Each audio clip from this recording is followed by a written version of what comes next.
السلام علیکم ورحمۃ اللہ وبرکاتہ نحمده ونصلي على رسوله الكريم اما بعد عن عائشة رضی اللہ عنہا قالت قال رسول اللہ صلی اللہ علیہ وسلم ان الرفق لا يكون في شيء الا زانه ولا ينزع من شيء الا شانه۔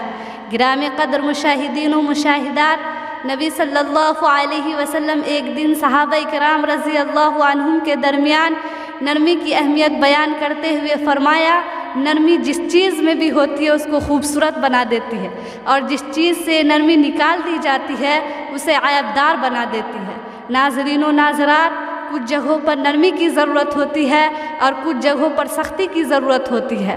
عقل مند انسان وہی ہوتا ہے جس کے اندر توازن ہوتا ہے اور جو ہر چیز کو اس کے مناسب جگہ پر رکھتا ہے۔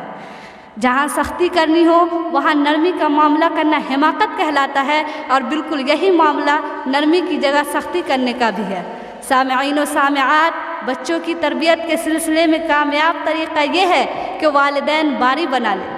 کبھی ماں سختی کرے اور باپ نرمی، اور کبھی باپ سختی کرے اور ماں نرمی۔ اگر دونوں سختی کرنے لگ جائیں گے تو بچے ٹوٹ کر رہ جائیں گے اور گھر فوجی بیرک بن جائے گا، اور اگر دونوں نرمی کرنے لگ جائیں گے تو بچے بگڑنے لگیں گے اور گھر لاقانونیت کا شکار ہو جائے گا۔ لہذا ہر والدین یہ اصول بنا لے کہ جب باپ سختی کرے گا تو ماں بچوں کے لیے شفقت کی پیکر بن جائے گی، اور جب ماں سختی کرے گی تو باپ بچوں کے لیے رحم دل دوست بن جائے گا۔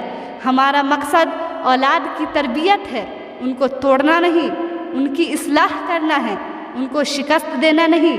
علامہ اقبال علیہ الرحمہ نے کیا ہی خوب کہا ہے کہ نرمی اگرچہ مرغوب ہے انداز حیات، نرمی اگرچہ مرغوب ہے انداز حیات، مگر ہے طریقت میں کبھی کبھی تیغ بے نیام۔